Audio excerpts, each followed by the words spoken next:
మీ బొల్లారంలో 56 లక్షలకే gated కమ్యూనిటీలో 2 BHK flat. Just call. నమస్తే, welcome to మనం టీవీ. నేను మీ ప్రియాంకర. ఇప్పటి వరకు రాజ్ తరుణ్ కేసు చూసాం, జానీ మాస్టర్ కేసు చూసాం. ఇప్పుడు మళ్ళీ హర్ష సాయి అంటే తెలియని వాళ్ళు ఎవరూ లేరు. ఎందుకంటే యూట్యూబ్ ని పిండి చేసిన వ్యక్తి. మరి అలాంటి వ్యక్తి మీద ఈ రోజు ఇలాంటి ఆరోపణలు రావడం ఎంతవరకు చూడొచ్చు, అలానే ఇందులో వాస్తవం ఎంత అనే విషయాన్ని ఈ రోజు మనతో మాట్లాడడానికి మనతో పాటు శేఖర్ భాషా గారు ఉన్నారు. ఆర్జే, ఆయనతో మాట్లాడి మరిన్ని విషయాలు తెలుసుకుందాం. నమస్కారం అండి. నమస్తే. ఇప్పటి వరకు రాజ్ తరుణ్ కేసు చూసాం, తర్వాత జానీ మాస్టర్, ఇప్పుడు హర్ష సాయి. ఇప్పుడు హర్ష సాయి మీద ఏదైతే కేసు ఫైల్ అయ్యిందో దీన్ని అసలు ఎలా చూడాలి అంటారు? ఇందులో హర్ష సాయి తప్పు ఎంతవరకు ఉంది అంటారు?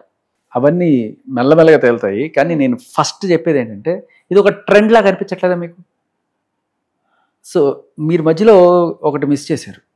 అంతకన్నా ముందు నేను తీసుకొచ్చింది, ఓకే, అసలు నాతో స్టార్ట్ అయింది. ఇది అవును, వాస్తవమే, నాతో స్టార్ట్ అయింది. తర్వాత ఒక ఆంధ్రప్రదేశ్ నుంచి ఒక ప్రముఖ ఎస్పీ ఆయనది. తర్వాత ఎవరు కొంతమంది సామాన్యులు ఉన్నారు దీంట్లో, వాళ్ళ మీద పెట్టినవి. అండ్ రాజ్ తరుణ్ తర్వాత ప్రభాకర్, మీకు గుర్తున్నాడా? అవును, ప్రభాకర్, వరలక్ష్మి ప్రభాకర్. సో సరే, వాళ్ళు డ్రగ్స్ పెడ్లర్లు ఇవన్నీ పక్కన పెడితే ఆయన మీద కూడా ఒక అమ్మాయి ఇట్లాగే కేసు పెట్టింది. తర్వాత మనకి మధ్యలో కలకత్తా వచ్చింది. తర్వాత నేను లోపలికి వెళ్ళిన బయటకు వచ్చే టైంలో పాపం జానీ మాస్టర్ గారిని చేశారు. బట్ వచ్చిన తర్వాత తెలిసింది, నాకు నిజంగా స్పందించే టైం కూడా లేకుండా, ఏం జరిగింది తెలుసుకునే టైం కూడా లేకుండా, ఇప్పుడు నేను వచ్చిన తర్వాత కొంచెం గాలి పీల్చుకునే టైం వచ్చింది. ఏంటి అని చూస్తున్నాను. So I'm gathering some information. ఇవన్నీ చూస్తున్నప్పుడు నాకు అర్థం అవుతుంది ఏంటంటే, ఇప్పుడు ఒక్క కలకత్తా విషయం పక్కన పెడితే మిగతా అవన్నీ కూడా, కలకత్తాది మన ముక్త కంఠంతో ప్రతి ఒక్కరు కూడా ఎవరినైనా ఖండించాల్సిన విషయం. బట్ మిగతా విషయంలో ఎందుకు భిన్నాభిప్రాయాలు మనకి, కొంతమంది అటు కొంతమంది ఇటు కనిపిస్తున్నారు. అది కూడా మీరు గమనిస్తే ఇదివరకుట్లాగా లేదు సిచ్యువేషన్. అయ్యో ఆడుకుదిరికి అన్యాయం జరిగిపోయింది అని చెప్పి గుడ్డిగా నమ్మేసే పరిస్థితి లేదు. ఎప్పటి నుంచి? ఈ రాజ్ తరుణ్ వ్యవహారం నుంచి. ఎందుకంటే కళ్ళ ముందు మనకి ఎంతమందిని మసిపూసి మారేడుకాయలు చేశారు, ఎన్ని అబద్ధపు సాక్ష్యాలు తీసుకొచ్చారు, ఇవన్నీ కూడా మనం చూసాం. తీరా చూస్తే ఆ చింటూ కావచ్చు, లేకపోతే ఆ మస్తాన్ సాయి కావచ్చు, వీళ్ళతో ఈ కాల్ రికార్డులన్నీ విన్న తర్వాత, ఆవిడ పెట్టిన కేసులన్నీ పాత చూసిన తర్వాత, ఏమిట్రా ఇది ఇంత దారుణం అని చెప్పి అనుకున్నప్పుడు, ఇప్పుడు ఎవరు కూడా సమాజంలో గుడ్డిగా నమ్మేసే పరిస్థితి లేదు. ఒక అమ్మాయి కేసు పెట్టిందంటే అది నిజం అని చెప్పి అనుకునే స్టేజ్లో లేరు. ఇప్పుడు జానీ మాస్టర్ కేసైనా, ఆ ప్రభాకర్ కేసైనా, లేకపోతే ఈ హర్ష సాయి కేసైనా, ఇది ఒక రోజులో జరిగింది కాదు కదా. వాళ్ళు కలిసి ట్రావెల్ చేశారు, ఫ్రెండ్స్ గానో, లేకపోతే లవర్స్ గానో, లేకపోతే ఇంకేదైనా సరే ఒక 2-3 ఏళ్ళు ట్రావెల్ చేసి ఉంటారు. సడన్గా ఒక రోజున ఏదో అవుతుంది, వచ్చి అప్పటి నుంచి రేపు చేస్తూనే ఉన్నాడని చెప్పి కేసు పెడతారు. వాడు మనిషి ఇంకేమన్నా? సో అలా అంటే గొడవ అయితే రేప్ కేసు. ఇప్పుడు నీకు ఆవిడ ఏమిటింది, హర్ష సాయి విషయంలో 1 కోటో 2 కోట్లు అన్నారు. అవును, 2 కోట్లు అన్నారు. తర్వాత 1 కోటికి వచ్చింది, ఇప్పుడు 50 లక్షలకు వచ్చింది. సో వాళ్ళ ఇష్టం. సో దాంట్లోనే ఒక కన్సిస్టెన్సీ లేనప్పుడు, ఇది ఎంత పెట్టాలి, ఇంత పెడితే ఎక్కువ అవుతుందేమో, ఇంత పెడితే తక్కువ అవుతుందేమో, ఇంత పెడితే నమ్మరేమో అని చెప్పి ఆలోచించుకుంటూ, ఏమన్నా ఇదేనా బేరమా, కూరగాయలు బేరమా, 10 రూపాయలకి ఇస్తావా, 5 రూపాయలకి ఇస్తావా అన్నట్టు నోటుకొచ్చి చెప్పేసి 2 కోట్లు అని చెప్పేసి, తర్వాత 1 కోటి, 50 లక్షలు ఇలా. ఇప్పుడు ఎఫ్ఐఆర్లో ఎంత వస్తుందో తెలియదు. ఇంకా ఎఫ్ఐఆర్లో చూస్తే మనకి డీటెయిల్స్ అర్థం అవుతాయి. సో ఇలా నిజానికి డబ్బులే ఆవిడ ఇచ్చిందే అనుకుందాం. ఇస్తే డబ్బులు తీసుకున్నాడని కేసు పెట్టు, ఇవ్వలేదని కేసు పెట్టు. రేప్ కేసు ఏమిటి? మత్తు మంది ఇచ్చి ఆవిడని రేప్ చేశారంట. ఈవిడికేమో 40 ఏళ్ళు దగ్గర, ఆ అబ్బాయికేమో 25 ఏళ్ళు ఉన్నాయి. సో ఎప్పటి నుంచి పరిచయం? 2 ఏళ్ళ 3 ఏళ్ళ? You should tell me. So అంటే ఏ రకంగా చూసినా కూడా ఒక మోటివ్ తోటి అతను ఏదో రకంగా లాగాలి, ఏదో సినిమా తీయడానికి అనుకున్నారంటున్నారు. ఆ సినిమాలో ఏవో గొడవలు వచ్చినట్టున్నాయి, ఆ ఈగో క్లాష్లో ఏదో వచ్చింది. నీ సంగతి నేను చూస్తా అంటే నీ సంగతి నేను చూస్తా, మాట అనుకోండొచ్చు. సో నా తడాకా చూపిస్తా, ఆవిడంటే ఏమనుకుంటున్నావు, నేను ఒక కేసు పెట్టానంటే ముందు వెనక చూసుకోకుండా నేను వేసేస్తారు. ఏవో 2 ఫోటోలు, ఫ్రెండ్స్ అన్నాక ఏవో 2-3 చాట్లు ఉంటాయి. పొద్దున్న ఒక కాల్ విన్నాను, అది దాంట్లో ఆవిడ క్లియర్ కట్గా ఆవిడే, ఇన్ని నా వయసు అయిపోతుందిరా, నువ్వు తొందరగా తెమలాలి, దానికి కూడా మొహమాట పడతావా, దట్స్ క్లియర్. ఎందుకంటే అతను కుర్రాడు, చిన్నవాడు, దాంట్లో మొహమాట పడుతున్నట్టు అర్థం అవుతుంది. ఆ అమ్మాయి ఆ విషయం కూడా చెప్తుంది, నీకు ఇది కూడా హీ హీ హూ అని సిగ్గుపడతావా, నా వయసు అయిపోతుంది, ఇక్కడ తొందరగా ఏం చేస్తున్నావు ఉంటుంది. విన్నారా మీరు అది? అవును, విన్నాను. What is that? So clear కట్గా ప్రొవకేషన్ ఆవిడ సైడ్ నుంచి ఉంది. ఉమ్, ఇవాళ నాది ఫేక్ కాలు ఇలా రకరకాల మాటలు మాట్లాడచ్చు. బట్ నమ్మేవాళ్ళు నమ్ముతారు. నేను బిలీవ్ చేసినంత మాత్రాన లేకపోతే ఇంకొకరు బిలీవ్ చేయనంత మాత్రాన అది ఫ్యాక్ట్ కాకుండా పోదు. దాన్ని ట్రూత్ ల్యాబ్స్కో దేనికో టెస్టింగ్ పంపిస్తే నిజాలు నిగ్గు తేలుతాయి. మరి అంటే ఇంత జరుగుతున్నప్పుడు ఒకవేళ ఏదైనా ఉంటే హర్ష సాయి ఏదైతే ఇష్యూస్ ఉన్నాయో హర్ష సాయి మీద పెట్టాల్సింది, కానీ వారి తండ్రి మీద ఎందుకు కేసు పెట్టుంటుంది? అంటే ఏం లేకుండా తండ్రిని ఎందుకు ఇందులో ఇన్వాల్వ్ చేస్తారు? అంటే మనకి ఎఫ్ఐఆర్ ఇంకా రాలేదు కాబట్టి మనకి తెలియదు వాళ్ళు మీరు పెట్టారా లేదా ఏంటనేది. బట్ మీకు తెలుస్తున్న ఇన్ఫర్మేషన్ నాకు చెప్తే నేను దాన్ని బట్టి నేను చెప్పగలను. అంటే తండ్రి కొడుకులు ఇద్దరు కూడా పెళ్లి అని చెప్పేసి, ప్రేమ పెళ్లి అని చెప్పేసి 2 కోట్లు తీసుకున్నారు అని చెప్పేసి ఇందుకు సాక్ష్యం వాళ్ళ నాన్నగారు అని చెప్పేసి చెప్పింది. ఇప్పుడు 10-15 ఏళ్ళు గ్యాప్ ఉంది వీళ్ళిద్దరికి మధ్య. అంటే జనరల్గా అబ్బాయి ఒక పెద్దవాడయ్యి ఆ లేడీని చేసుకోవడం అనేది మనం చూస్తుంటాం. ఈవిడ ఇంత 40 ఏళ్ళ దగ్గరలో ఉండే ఆవిడని ఇప్పుడు ఈయన పెళ్లి చేసుకుని ఆవిడకి మరి పిల్లలు పుడతారా, పిల్లలకి అంటారా? ఇంకా ఎవరైనా ఏ తండ్రి అయినా సరే అంత పెద్ద అమ్మాయిని కొడుకిచ్చి చేద్దాం అనుకుంటాడా? లేదు. ఒకవేళ ఎంత డబ్బులు ఆసున్నా కూడా, ఇప్పుడు నీకు 2 కోట్లు ఇస్తాను నీ పిల్లని ఇస్తావా? కొడుకు భవిష్యత్తు అయిన వాడికి ఏం కర్మ? యూట్యూబ్లో బాగానే సంపాదించుకుంటున్నాడు కదా. మరి ఈ కొడుకుని ఆవిడిచ్చే 1 కోటో లేకపోతే 50, ఇప్పుడు కోటి నుంచి 50 లక్షలకి వచ్చింది కదా, ఈ 50 లక్షలు తీసుకొని ఆవిడ్ని ఈ కొడుకుని బలిపశువుని చేస్తాడా? అంటే వినడానికి కూడా ఏ లాజిక్ లేదు. ఆయనకి కావాల్సినంత వస్తుంది, ఈ 50 లక్షల కోసం కొడుకుని అంత పెద్ద ఆవిడకి ఇచ్చి 10 ఏళ్ళు 15 ఏళ్ళు పెద్ద ఆవిడకి ఇచ్చి చేస్తాడు ఆయన. అంటే ఆవిడది ఒకటే కాదు, ఇందాక కొన్ని రికార్డ్స్ కూడా విన్నాను. నాకు స్కాములు కొత్త ఏం కాదు, నేను బోల్డ్ స్కాములు చేస్తా. ఇంతకు ముందు ఒక అమ్మాయి ఇంటర్వ్యూ ఇచ్చింది మనకి, హేమంత్ని. ఆవిడకి కొన్నాళ్ళ క్రితం తిండి తినడానికి కూడా డబ్బులు లేకపోతే తనే హెల్ప్ చేశాను అని చెప్పే స్టేజ్ నుంచి సడన్ గా అంత కోటీశ్వరాలు ఎట్లా అయిపోయింది ఆవిడ? ఏం జరిగింది ఆవిడ? అదేదో ఏంటది మీరు విన్న ఆడియోలో ఏముంది చెప్పండి. అది అంటే బయటకు ఎందుకు రావు, ఫిజికల్ గా ఎందుకు మూవ్ ఆన్ అవ్వట్లేదు అది కాదు. ఆవిడకి డబ్బులు సంపాదన గురించి ఆవిడ ఎవరినో నేనే చీట్ చేశానని ఆవిడే వాయిస్ లో ఆవిడే చెప్పింది. ఇవంతా నాకేమన్నా కొత్త. సో నాకు కావాల్సిన మెయిన్ మోటివ్ ఏంటి అంటే కనుక డబ్బులు. సో డబ్బుల కోసం ఇదంతా చేస్తున్నాను.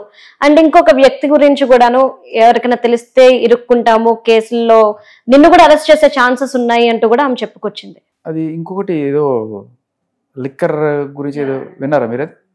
సో లిక్కర్ గురించి వాటి గురించి మాట్లాడింది అమ్మాయి. సో ఒక ఆయన ఎవరో ఆయన దగ్గర సబ్ కాంట్రాక్ట్ ఏదో అన్నట్టుగా చేసినట్టుంది. చేసి తర్వాత ఆయన చనిపోతే అది వాళ్ళ కొడుకుకి రావాల్సింది, నేను అడ్డం పడి నేను ఎక్కడే ఉన్నాను, డబ్బుల కోసం నేను ఏదైనా చేస్తాను అనే టైప్లో ఆవిడ మాట్లాడడం. అంటే ఆ అబ్బాయి ఆ కొడుకు ఈ ఆడియో విన్నాడో లేదో నాకు డౌటు. ఒకవేళ వింటే జనరల్గా నాకు వచ్చే డౌట్ ఏంటంటే, మరి కొంతమంది డబ్బుల కోసం ఏమైనా చేసేవాళ్ళు ఆయన్ని చంపడానికి గ్యారంటీ ఏంటి? ఆ లిక్కర్ షాప్ ఓనర్ ఎవరైతే ఉన్నారో ఈయన చనిపోతే ఆయన దగ్గర నుంచి నేను గుంజుకోవచ్చు కదా అని చెప్పి కొంతమంది ఆపలను కూడా చేయొచ్చు. ఇప్పుడు నేను డబ్బుల కోసం ఏదైనా చేస్తానంటే అంతవరకు వెళ్ళిందా లేదా అనేది అబ్బాయికి డౌట్ రావాలి. లిటరల్లీ ఆ అబ్బాయిలు కేసు పెట్టాలి. నాకు డౌట్గా ఉంది, ఈ ఆడియో తీసుకెళ్ళి పోలీస్ స్టేషన్లో కూర్చొని ఆ అబ్బాయి కేసు పెట్టాలి అమ్మాయి మీద. Okay, literally I don't know whether he's listening or not. నాకు చాలా డౌట్ ఉంది. అది విన్నప్పుడే ఆయన చనిపోయాడా లేకపోతే చంపేశారా? డబ్బు కోసం చెప్తున్నావు కదా, నాకు డబ్బు కావాలి, నీ డబ్బు కోసం ఇలాంటివి ఎన్నో చేశాను, హవాలాలు కూడా చేశాను అని చెప్పి. సో ఇన్ని యాంటీ సోషల్ యాక్టివిటీస్ చేస్తున్నది అన్నట్టుగా మనకి ఆడియోలో అర్థమవుతుంది. మరి అవి కనుక నిజమైతే ఇది ఏం జరుగుతుంది సొసైటీలో? లిటరలీ ఎలాంటి వ్యక్తులైనా డ్రగ్ పెడ్లర్స్ వచ్చి కేసు పెడుతున్నారు. ఇప్పుడు ఇలాంటి యాంటీ సోషల్ పనులు చేసి, అంటే హవాలాలు చేసి, ఏదో లిక్కర్ దాంట్లో తండ్రి నుంచి కొడుకు సంక్రమించేది కూడా వాళ్ళ నుంచి లాక్కొని వాళ్ళని మోసం చేసి, ఇలా చీటింగ్లు మోసాలు చేసి వాళ్ళు కూడా ఒకవేళ అది కనుక నిజమైతే ఇలాంటి వాళ్ళు వెళ్ళి చక్కగా పోలీస్ స్టేషన్లో కేసులు పెట్టగలుగుతున్నారు. డ్రగ్ పెడ్లర్స్ అయినా లేకపోతే ఎట్లాంటి వాళ్ళైనా సరే కేసులు పెట్టగలుగుతున్నారు. పోలీసులు అవి ఏమీ చూడకుండా డైరెక్ట్గా కేసులు పెట్టేస్తున్నారు. పెట్టేసిన తర్వాత ఇక వీళ్ళకి మ్యూజిక్ స్టార్ట్ అవుతుంది, వాళ్ళని అరెస్ట్ చేస్తారు. ఇప్పుడు పాపం జానీ మాస్టర్ చూడండి, యాక్చువల్లీ అంటే ఇప్పుడు జానీ మాస్టర్ చూస్తే దీనికి చాలా డిఫరెన్స్ ఉంది అనుకోవచ్చు. ఎందుకంటే తను కూడా నాకు 19 years ఉన్నప్పటి నుండి కూడా నేను ఇది ఫేస్ చేస్తున్నాను అని చెప్పి ఈ రోజు బయటకు వచ్చింది. అంటే ఇటు మనం రాజ్ తరుణ్ విషయం తీసుకోండి, జానీ మాస్టర్ విషయం తీసుకోండి, ఈమె విషయం తీసుకోండి, అంటే జరిగిన వెంటనే ఈ పిల్లలు ఎవరు కూడా బయటకు రాకుండా ఎందుకు ఇంత గ్యాప్ తీసుకుని ఇన్ని ఇయర్స్ తర్వాత బయటకు వచ్చి మాట్లాడుతున్నారు? ఇప్పుడు జానీ మాస్టర్ కేసే తీసుకుందాం, మనం అసలు ఎలా చూడాలంటారు మరి? అదేమా ఫస్ట్ ఇన్ఫర్మేషన్ రిపోర్ట్ ఏంటంటే జరిగిన ఇమ్మీడియట్ గా వచ్చి సార్ నన్ను ఒకడు హెరాస్ చేస్తున్నాడు, నన్ను రేప్ చేశారు అని చెప్పి ఎవరైనా సరే పోలీస్ స్టేషన్కి వెళ్ళి కేసు పెడితే దానికి ఉన్న శాంటిటీ, దానికి ఉన్న వెయిటేజ్ వేరు. 3 నెలల తర్వాత 6 నెలల తర్వాత వచ్చి చేస్తున్నావు అంటే ఓహో నువ్వు ఆల్రెడీ ఈ సాక్ష్యాలు ఇవన్నీ కూడా ప్రిపేర్ చేసుకొని వచ్చావు అనే ఒక డౌట్కి తావిస్తుంది. 5 ఏళ్ల తర్వాత అంటే దట్స్ లిటరల్లీ ఇన్నాళ్ళు ఏం చేస్తున్నావు అనే క్వశ్చన్ నేను నువ్వే కాదు కోర్టు కూడా రేపు అడుగుతుంది. డిలేడ్, ఎందుకు డిలే జరిగింది ఎఫ్ఐఆర్లో కంప్లైంట్ పెట్టడంలో ఎందుకు ఇంత డిలే జరిగింది అని చెప్పి ఎంత డిలే జరిగితే అన్ని డౌట్లు వస్తాయి. అవును. సో మనం చూస్తుంది ఏంటంటే ఇక్కడ ఈవిడ జానీ మాస్టర్కి సంబంధించిన దీంట్లో మనకి ప్రైమా ఫేసీలో తెలుస్తున్నది ఏంటంటే ఇద్దరు బాగానే ట్రావెల్ అయ్యారు, చాలా ఇంటర్వ్యూలు చూసాం, చాలా హాయిగా మాట్లాడుకుంటూ. ఎవరన్నా సరే ఒక అమ్మాయి రేప్ చేసిన అతను నిజంగానే ఆవిడపైన అత్యాచారం చేసి ఉంటే వాళ్ళతో అంత ఈజీగా అంత హీ అని బయట మాట్లాడరు కదా. ఆయన డ్యాన్స్ స్టెప్పులు కావచ్చు, ఇవన్నీ కూడా ఆ కెమిస్ట్రీ మనం ఎక్కడ చూడం. అంత ఈజీగా మూవ్ ఆన్ అయిపోయి సడన్గా ఈ రోజున మనం చూస్తున్నది ఏంటంటే ఆవిడని వేరే చోట కొరియోగ్రఫీ చేయడానికి ఈయన అడ్డం పడుతున్నాడు అనేది ప్రస్ఫుటంగా విరుస్తుంది. ఒకవేళ అదైతే అదే పెట్టు, నా కెరీర్ని ముందు పోనివ్వకుండా ఆపుతున్నాడని పెట్టు, అది జరిగింది అన్నట్టుగా కొంతమంది చెప్తున్నారు. అండ్ జానీ మాస్టర్ ఆవిడ గురించి కూడా నేను ఎంక్వైరీ చేశాను. ఇప్పుడు ఈవిడ పేరేంటి మిత్రకి సంబంధించి ఏదైతే ఉందో ఆవిడకి ఇంతకుముందు చేసిన ఈ యాంటీ సోషల్ పనులు ఏవైతే ఉన్నాయని మనకి రికార్డ్స్ ద్వారా అర్థమవుతుందో, కాల్ రికార్డ్స్, ఒకవేళ అది నిజమైతే అలాంటి ఫ్లాష్ బ్యాక్ ఈవిడికి లేదు. ఎవరికి ఈ సరస్టీకి లేదు అలాంటి ఫ్లాష్ బ్యాక్స్. ఎక్కడన్నా పాప మంచి పేరే ఉన్నట్టుగానే ఉంది. బట్ ఈవిడని ఎవరన్నా మోటివేట్ చేసి చేపిస్తున్నారా అనే డౌట్ కూడా ఉంది. బట్ ఆవిడకైతే ఒక జెన్యున్ ప్రాబ్లం ఏంటంటే జానీ మాస్టర్ ఆవిడ్ని వేరే చోట పని చేసుకోవడానికి వదలట్లేదు అనేది మెయిన్ కాజ్గా మనకు కనబడుతుంది. దానివల్ల ఇది పెద్దదయ్యి ఇలా కేసు పెట్టాల్సిన పరిస్థితి వచ్చింది.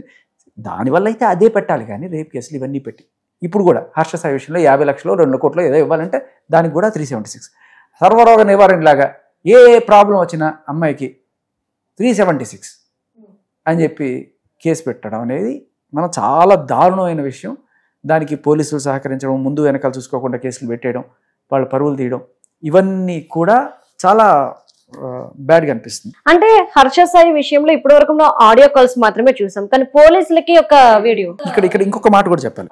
జానీ మాస్టర్ గారు ఆయన ఆవిడ్ని వద్దు వేరే చోట చేసుకోవద్దు అన్న మాట ఒకవేళ నిజమే అనుకున్నా దానికి ఒక రీజన్ కూడా ఉంది.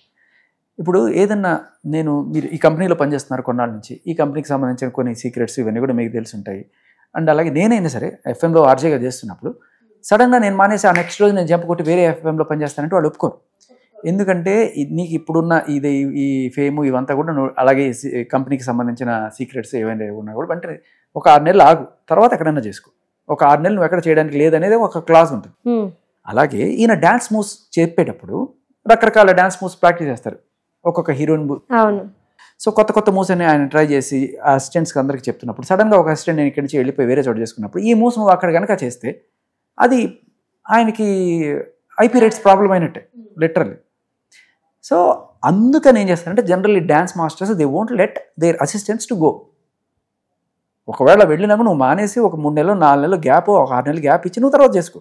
ఎందుకంటే ఆ టైంకి పాట వచ్చేస్తుంది కాబట్టి సినిమాలో ఆ పాట వచ్చే వరకు నువ్వు చెయ్యొద్దు అనేది వాళ్ళు లిటరల్లీ అగ్రిమెంట్ ఉండకపోవచ్చు, ఆయన నోటి మాటకి చెప్పుండొచ్చు, ఇలా చెప్పుండొచ్చు. అందుకని ఆ అమ్మాయిని అట్టే పెట్టినప్పుడు ఆ అమ్మాయి నన్ను ఏదో ఆపేస్తున్నారు, నా కెరీర్ ఏదో పాడైపోతుంది అనే ఫీలింగ్ ఆ అమ్మాయికి వచ్చి ఉండొచ్చు. అది కూడా ఓకే, అమ్మాయికి నిజంగానే ఈ మూవ్స్ తీసుకెళ్ళి అక్కడ కాపీ కొట్టాలనే ఉద్దేశం లేకపోవచ్చు. కానీ యాజ్ ఒక కంపెనీ నడిపే వాళ్ళు ఎలాగే ఆలోచిస్తారో అలాగే ఆయన కూడా ఆలోచించుండొచ్చు, అది చెప్పుండొచ్చు. అది ఆవిడకి ఎక్కలేదు, ఏదో పంచాయతీ చేయడానికి ట్రై చేశారు, అది కుదరలేదు, అది చిలికి గాలివానే ఫైనల్గా ఎవరినో అప్రోచ్ అయితే ఈ కేసు పెట్టాలా వద్దా, 376 దాకా వెళ్ళాలంటే లేదమ్మా నువ్వు 376 పెట్టు, దానికి దారిలోకి వస్తారు అని చెప్పి ఎవరన్నా ఆవిడని సజెస్ట్ చేశారా, లేదు ఆవిడ జెన్యూన్గానే పెట్టిందా, ఇవన్నీ కూడా మనం ఆలోచించాల్సిన ఆస్పెక్ట్స్. ఏదేమైనా కూడా ఇదే ఒక అబ్బాయికి జరిగితే లిటరల్లీ ఆ అబ్బాయి వెళ్ళి కంప్లైంట్ చేస్తే పోలీసులు తీసుకుంటారు. ఇప్పుడు తీసుకోరు. ఒక అమ్మాయి నన్ను హెరాస్ చేస్తుంది, నన్ను బ్లాక్మెయిల్ చేస్తుంది అని కూడా నువ్వు కేసు పెట్టలేకపోతున్నావు ఇవాళ. ఎందుకంటే చట్టాలు లేవు.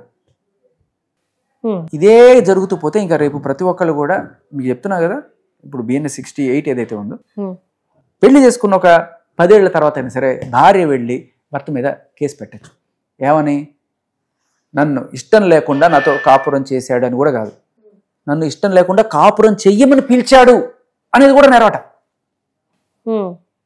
కాపురం చేస్తే నేరం కాదు, కాపురం చేయడానికి రమ్మని పిలవడం కూడా, అంటే seducing his own wife is also rape. Rape కాదు, not amounting to rape, but శిక్షార్హం 5 ఏళ్ళ నుంచి 10 ఏళ్ళ దాకా. పెళ్ళాన్ని కాపురం చేద్దామని మొగుడు పిలవడం కూడా దీంట్లో చేర్చడం అనేది ఎంత ఇదేంటంటే రేపు ఫ్యూచర్లో పెళ్లి చేసుకోవాలంటే భయం వేసే పరిస్థితి మగాడికి కల్పించేటువంటి చట్టాలు ఇవి. సో దీనివల్ల ఒక అడ్వాంటేజ్ ఉంది, మన భారతదేశంలో పాపులేషన్ విపరీతంగా పెరిగిపోతుంది. సో దీనివల్ల పెళ్లి చేసుకోవడం మానేశారంటే జనాలందరూ, అంటే మగాడు ఎట్టగా చేసుకోవడం, ఇంకా అమ్మ నా వల్ల కాదు ఇది చేసుకుంటే ఈ సెక్షన్ అని చెప్పి పాపులేషన్ కంట్రోల్ అవుతుంది. మరి దీన్ని దృష్టిలో పెట్టుకుని ఏమైనా మన పెద్దలు ఇలాంటి చట్టాలు చేశారని డౌట్ కూడా వస్తుంది నాకు. లిటరల్లీ ఏంటది? సో ఇప్పుడు ఏదైనా ఎవరైనా అమ్మాయి వెళ్ళి, ఇప్పుడు ఈవిడ ఉంది, ఏ సాక్ష్యాలు ఇచ్చిందో నాకు తెలియదు, వెళ్ళి కేసు పెట్టేయచ్చు. ఏముంది, 2-3 చాట్లు, 2-3 కాల్స్, దాంట్లో అబ్బాయి చేశాడు, మత్తు మందు కల్పించి చేశాడనే సాక్ష్యం ఏమైనా ఉందా? లేదు. ఆ అమ్మాయి ప్రొడ్యూస్ చేయట్లే సాక్ష్యాలు. ఈ అబ్బాయి తరపున ఫ్రెండ్స్ ఎవరో పాపం పంపిస్తున్నారు సాక్ష్యాలన్నీ కూడా, ఈవిడ చేసిన ఘన కార్యాలు అన్నీ కూడా, ఈవిడ ఇవన్నీ కూడా. రేపు ఇవన్నీ కూడా ఫేక్, ఇవన్నీ కూడా చెప్పచ్చు. కానీ నేను ఇందాక కళ్యాణ్ గారితో మాట్లాడిన, నేను ఊరుకోను, ట్రూత్ ల్యాబ్స్కైనా పంపిస్తాను, ఒక్కసారి కంటే నా మాట నేను విన్నా చెప్తున్నారు ఆవిడ. సో తేలుతాయి ఖచ్చితంగా, ఈ నిజాలు అన్నీ తేలుతాయి. ఏదేమైనా ఇది ఒక వెరీ హార్మ్ఫుల్ కల్చర్కి మనం తెరదీస్తున్నాం.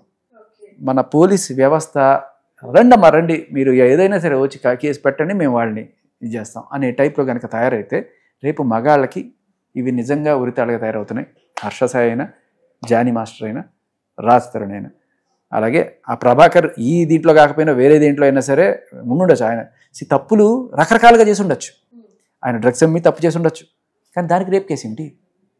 ఈయన బెట్టింగ్ యాప్లు ప్రమోట్ చేశాడని చెప్పి ఏదైనా ఇది ఉండొచ్చు, దానికి రేప్ కేసు ఏమిటి? ఆ కేసు పెట్టు. ఇప్పుడు చర్చకు కూడా ఇప్పుడు హర్ష సాయి ఒక అమ్మాయి కేసు పెట్టింది, అందులో స్ట్రగుల్ అవుతున్నాడు అన్న ఇది రావట్లేదు. కేవలం ఆయన ఏవైతే యాప్స్ ని ప్రమోట్ చేశాడో ఆ యాప్స్ గురించి అందరూ కూడా హైలైట్ చేస్తూ మాట్లాడుతున్నారు. అమ్మ నా ప్రాబ్లం అవి కాదు, సెక్షన్స్ ని మిస్యూజ్. నువ్వు మరి ఆ సెక్షన్ ఎక్కడైనా ఉందా ఆ ఎఫ్ఐఆర్లో? ఆవిడ ఇచ్చిన కంప్లైంట్లో మేబీ మనకు వస్తే తెలుస్తుంది. దానికి సంబంధించిన కంప్లైంట్ ఉంటే అది వేరే విషయం. దానివల్ల ఏమవుతుంది, అది సివిల్ దీంట్లోకి వెళ్తుందో, లేకపోతే ఒకవేళ వెళ్ళినా కూడా ఇంత పెద్ద 10 ఏళ్ళు జైలు శిక్ష పడేది కాదు కాబట్టి, దానికి అరెస్టులు అలాంటివి ఉండవు కాబట్టి నిన్ను బెదిరించలేరు, బామలు ఇది చేయలేరు. రేప్ కేస్ అనగానే నీకు రిమాండ్ అయిపోతుంది. అమ్మో ఇప్పుడు ఏం చేయాలి, కాలు వేరానికి వెళ్ళాలి ఆవిడ, ఇలాంటివి జరుగుతుంది. లిటరల్లీ ఇది ఒక ఎక్స్టార్షన్కి ఒక బ్రహ్మాండమైన మార్గం.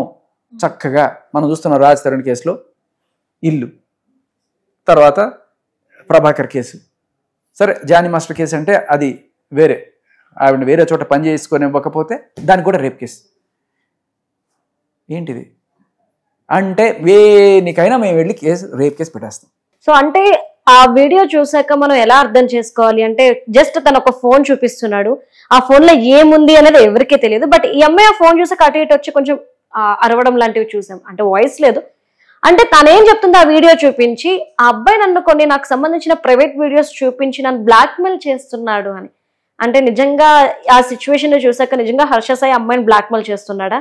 Okay, so first of all ఆవిడని అడగాల్సిన విషయం ఏంటంటే, ఈ ప్రైవేట్ వీడియోస్ ఏమిటి, ఆవిడకి హర్ష సాయికి మధ్య ఉన్నవా, లేకపోతే ఆవిడకి వేరే వ్యక్తులతో ఉన్నదా, లేకపోతే ఏమిటి అనేది ఆవిడ ఫస్ట్ ఆఫ్ ఆల్ క్లారిటీ ఇచ్చిన తర్వాత దాని గురించి అడగాలి. ఆవిడ చెప్పినప్పుడు వెంటనే అవునా అండి అని చెప్పాలి. సో ఏమిటి, ఎందుకు చేస్తుంది.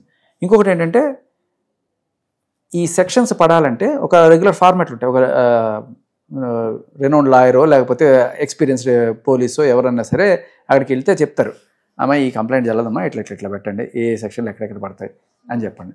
సో జనరల్లీ అబార్షన్ చేయించాడు, ప్రైవేట్ పార్ట్ మీద కొట్టాడు, లేకపోతే మత్తు మంది ఇచ్చి రేప్ చేశాడు, ఇలాంటి రకరకాల ఇవన్నీ ఉంటాయన్నమాట.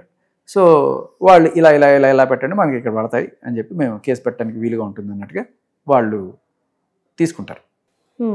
సో అదే కోణంలో ఇది కూడా ఏది బ్లాక్మెయిల్ చేశాడు వేరే వీడియోస్ పెట్టుకుని అని చెప్పి. మేబీ ఈ బ్లాక్మెయిలింగ్ అనేది ఎప్పుడైతే ఈవిడ ఆడియోస్ లీక్ అయ్యాయి, ఓకే, కాబట్టి ఇతని దగ్గర ఇంకా ఏవో ఉన్నాయి అనేది వాళ్ళకి అర్థమయ్యి ఈ ఆడియో లీక్ అవ్వడం వల్ల ఈ కంప్లైంట్ కూడా చేర్పించారనమాట. రేపు ఫ్యూచర్లో ఆయన ఏదన్నా ఇట్లాంటివి రిలీజ్ చేసినప్పుడు ఖచ్చితంగా ఓకే వీళ్ళు ఈ ఉద్దేశంతో నా దగ్గర ఇతని దగ్గర ఇంకా చాలా ఉన్నాయి అనే డౌట్ వాళ్ళకి వచ్చేసి ఉంటుంది కదా, అది ముందుగానే ఈ రకంగా సమర్థించుకోవడానికి పనికి వస్తుంది అన్నట్టుగానే కూడా చెప్పుండొచ్చు.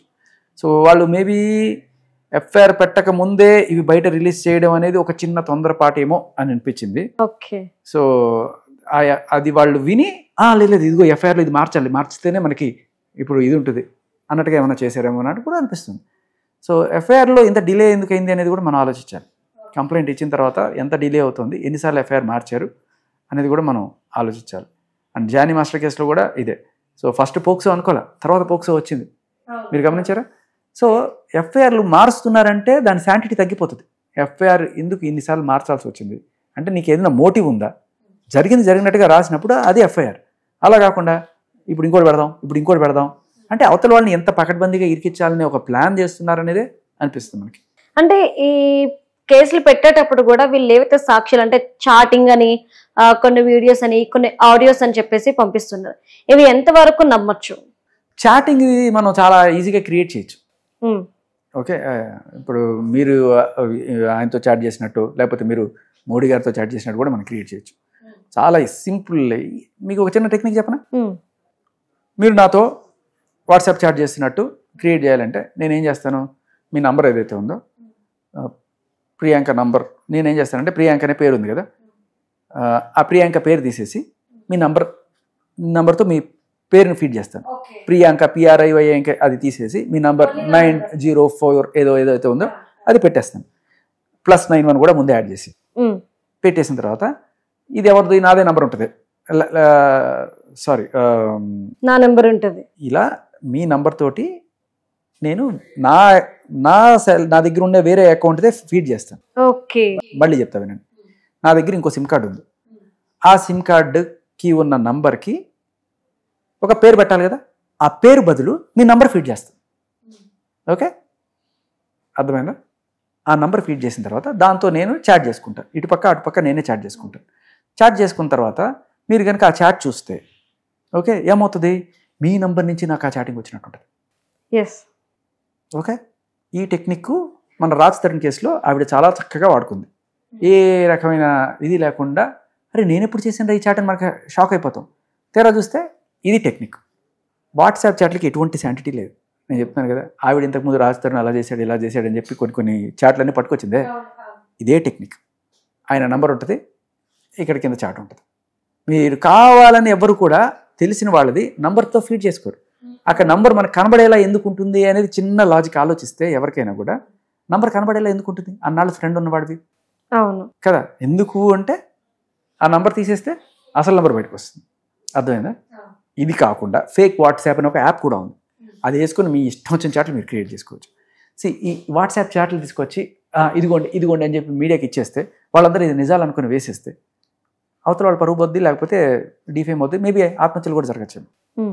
సో వాట్సాప్ చాట్లకి వాళ్ళు ధృవీకరించి సర్టిఫికేషన్ ఇచ్చింది తప్ప మనం వేరే నమ్మడానికి లేదు. బట్ కాల్స్ అలా కాదు, ఆడియో కాల్స్ మనం క్లియర్గా ఇది చేసుకోవచ్చు, ఎస్టిమేట్ చేసుకోవచ్చు ఏం జరిగిందని చెప్పేసి. సో ఇది చాలా మనం గుర్తుపెట్టుకోవాల్సిన పాయింట్. అంటే మొత్తం మీద ఇప్పటి వరకు రాజ్ తరుణ్, జానీ మాస్టర్ ఏవైతే ప్రాబ్లమ్స్ ఫేస్ చేస్తున్నారో ఇప్పుడు అలానే మరొక రాజ్ తరుణ్ హర్ష సాయి అయ్యాడు అని అనుకోవచ్చా ఈ ఉదాంతం అంతా చూస్తుంటుంటే? ఖచ్చితంగా అనుకోవచ్చు. దాంట్లో నేనైతే అలాగే అనుకుంటున్నాను. అంటే వస్తున్న సాక్ష్యాలు ఇవన్నీ చూస్తున్నప్పుడు చాలా క్లియర్ కట్గా మోటివ్ కనపడుతుంది. అండ్ చిన్న కుర్రాడు, ఈవిడేమో 38 ఏళ్ళు 40 ఏళ్ళు ఉన్నాయి ఈవిడికి. అండ్ ఆవిడ కొన్ని వీడియోలు కూడా చూసాను నేను, బిగ్ బాస్లో ఆవిడ చేస్తున్నప్పుడు ఆవిడ ఎంత ఎర్రగంటిగా ఎంత ఇదిగా మాట్లాడుతూ ఉండింది అనేది కూడా చూశాను. అండ్ ఆవిడ అన్న మాటల్లోనే ఆ లిక్కర్ కావచ్చు లేకపోతే హవాలా కావచ్చు, ఇవన్నీ కూడా చూసిన తర్వాత అరే ఏమిట్రా ఇది అనిపించింది నాకు. కానీ సార్ మొత్తం మీరు చూసుకుంటే ఎంత వింటున్నా ఎంత చూస్తున్నా గానీ కేవలం ఒక మూవీలో చిన్నపాటి గొడవకి ఈ రోజు కేసు పెట్టచ్చు మీరు అన్నట్టు, కానీ ఈ రేప్ కేసు పెట్టడం అనేది కొంచెం డిఫరెంట్ గా అనిపించట్లేదా? ఇక్కడ ఏదైనా హర్ష సాయి దగ్గర కూడా ఏదైనా తప్పు ఉండొచ్చు అని అనుకుంటున్నారా? అమ్మ తప్పు ఉంటే ఆ తప్పుకి కేసు పెట్టు. ఏదైనా తప్పు ఉండని. ఇప్పుడు హర్ష సాయి నిన్ను కొట్టాడని కేసు పెట్టు, తిట్టాడని కేసు పెట్టు, అప్పు తీసుకున్నాడు ఇవ్వలేదా అది కేసు పెట్టు. ప్రతిదానికి రేప్ కేసు ఏంటి? ఈశ్వరుడు నోరిచ్చాడు కదా అని ఇష్టం వచ్చి వాగినట్టు మనకి న్యాయశాస్త్రం కొన్ని సెక్షన్లు పోలీసుల్లో కొంత ప్రివిలేజ్ ఇచ్చారు కదా అని చెప్పి ఎంత అబ్యూజ్ చేస్తున్నారు మీరు సిస్టమ్ని. క్లియర్ కట్గా అదే అర్థమవుతుంది మనకి. అండ్ పోలీసులకి కళ్ళ ముందు కనబడుతున్నా కూడా ఇలాంటివి చేస్తున్నారంటే మూడు రకాలు ఉంటారు. ఒకళ్ళు ఏంటంటే మనకి ఎందుకులే, ఇప్పుడు అమ్మాయి వచ్చి కేసు పెడితే పెట్టాలి, లేదంటే ఆ అమ్మాయి పై ఆఫీసర్ దగ్గరకో ఆ పై ఆఫీసర్ దగ్గరకో డీజీపీకో ఇది వెళ్ళి చెప్తే అమ్మో మళ్ళీ ఏమన్నా తిడతారు, ఎందుకు వచ్చింది పెట్టేస్తే పోలా అని అనుకునేవాళ్ళు ఒకళ్ళు. ఇంకో టైప్ ఎలా ఉంటారంటే అబ్బా దొరికాడు ఒక బిగ్ ఫిష్, ఎంతో కొంత గుంజొచ్చు వీడిని, ఈ కేసు పెట్టి పెద్ద పెద్ద సెక్షన్లు పెట్టించేసి అని చెప్పి అనుకునేవాళ్ళు ఉండొచ్చు. ఇంకొకళ్ళు జెన్యున్గా దీంట్లో మ్యాటర్ ఉంది మనం హెల్ప్ చేద్దాం అనుకునేవాళ్ళు కూడా ఉండొచ్చు. ఈ మూడు రకాలు ఉంటారు. సో మనకి కానీ ప్రైమా ఫేసి కనబడుతుంది ఏంటంటే ఈవిడ అంటే మరి ఇవన్నీ విన్న తర్వాత పోలీసుల ఇది మారుతుందా? ఒకవేళ జెన్యున్గానే పెట్టారనుకుందాం, మనం ఎందుకు మిగతా అభాండాలు వాళ్ళ మీద వేయాలి, జెన్యున్గానే పెట్టారనుకుందాం. ఇప్పుడు బయటకు వస్తున్న కాల్ రికార్డ్స్ వాళ్ళు వినుంటారు కదా, చట్టం గుడ్డిది కావచ్చు, చెవులు ఉన్నాయి కదా, వింటారు కదా. ఇవి విన్న తర్వాత కూడా అబ్బెబ్బే మాకు సంబంధం లేదు, ఇవి ఏమీ సంబంధం లేదు, మేము ఫిక్స్ చేసాం ఈయన మీద అంటే న్యాయం చేయాలనుకుంటున్నారా లేదు ఇరికిచ్చాలనుకుంటున్నారా అనేది మనకి వాళ్ళ బిహేవియర్ని బట్టి అర్థమైపోతుంది. మనకు అర్థమైంది కూడా పోలీసులకు అర్థం కాదని మనం అనుకోవడానికి లేదు. మీరు విన్నప్పుడు మీకు ఎలా స్పందన వస్తుందో పోలీసులు విన్నప్పుడు కూడా వాళ్ళకి ఒక అంచనా ఉంటుంది. అంత డౌట్ ఉంటే వాళ్ళు ఖచ్చితంగా ట్రూత్ ల్యాబ్స్ కూడా పంపించుకుంటారు. నిజంగా న్యాయం చేయాలి అనుకుంటే రెండు రకాలు ఉంటుంది. నిజంగా న్యాయం చేయడానికి నేను పోలీసు ఉద్యోగం చేరాను అని చెప్పి అనుకున్న వాళ్ళు న్యాయమే చేస్తారు. లేదు ఎవరైతే ఇరికిచ్చాలని అనుకుంటున్నారో ఒక పక్క అవతల పక్క న్యాయం ఉందని కనబడుతున్నా కూడా, ఈ అమ్మాయిదే తప్పు ఉందని కనబడుతున్నా కూడా లేదు నేనేంటో చూపిస్తా అని చెప్పి చేసేవాళ్ళు కూడా ఉంటారు. సో ఇప్పుడు మనకి ఎలా జరుగుతుందో చూడాలి. ఈ ఆడియోస్ని మీరు నేను చూసినట్టే పోలీసులు కూడా చూస్తారా, లేదు కళ్ళతో పాటు చెవులు కూడా మూసుకుంటుందా న్యాయం చూడాలి. సో ఎండ్ క్రెడిట్స్ సినిమా అయిపోయిన తర్వాత ఇస్తారు కదా. 5 years back we had liquor license business. License వేరే వాళ్ళకి ఉంటుంది, షాప్ మనకు ఉంటుంది. It was almost like we were under somebody. వాళ్ళ కోసం మనం పనిచేసాం.